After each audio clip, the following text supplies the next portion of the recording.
drop shot. It is not a new stroke. There I go again. A drop shot is nothing more than a backhand or a forehand hit with a little less power. Hold that ball on your racket a little longer.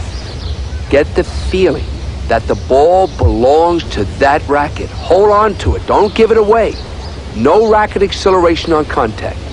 Once you get this feeling, open the face slightly, where you put a little reverse spin on the ball. That makes the ball hit and almost come back to you. The opponent must rush forward, and if they are able to reach the ball, they are often off balance or out of position, setting the stage for your attacking winner, a passing shot, or even a lob. Once again, the key is to disguise the shot until you actually make contact.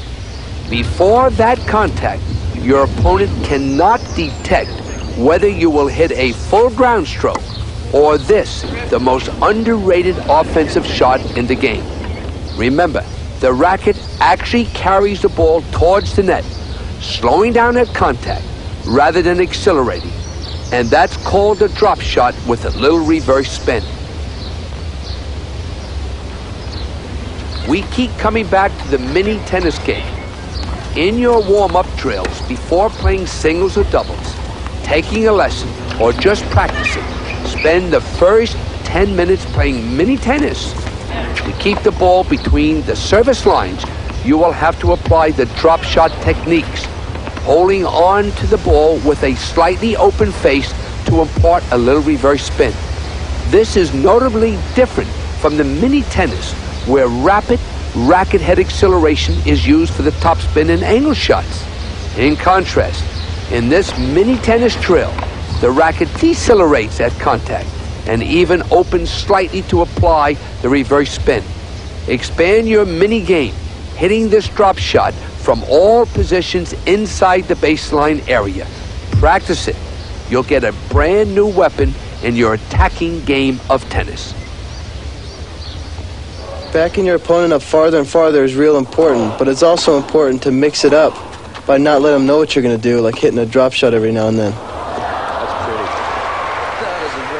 And if you notice here in the replay exactly where in the court I was when I hit that drop shot, I wasn't behind the baseline on the low percentage shot. I was inside the baseline in control of the point.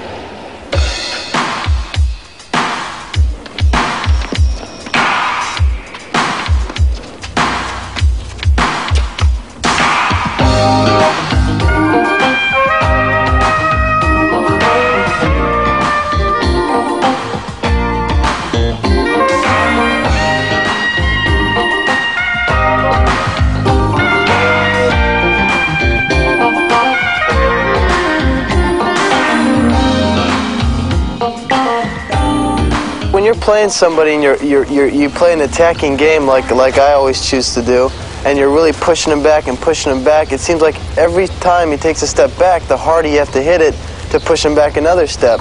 And I remember one match when I was playing, I kept pushing the player back, and eventually he'd run the ball down. I ended up losing the point. And I came off the court, and Nick said to me, he says, you know what, when you're pushing somebody that far back, he says, throw in a drop shot. Who cares if you miss it? Let the guy not know what you're going to do. Therefore, you bring him in, and your big power shot will be all the more effective. The drop shot. You have got to make believe that you're going to come up and hit the biggest forehand of your life. And then at the last second, open up the racket head just slightly, puts a little spin on the ball, hold that ball on that racket a little longer, and that ball's going to go right over the net.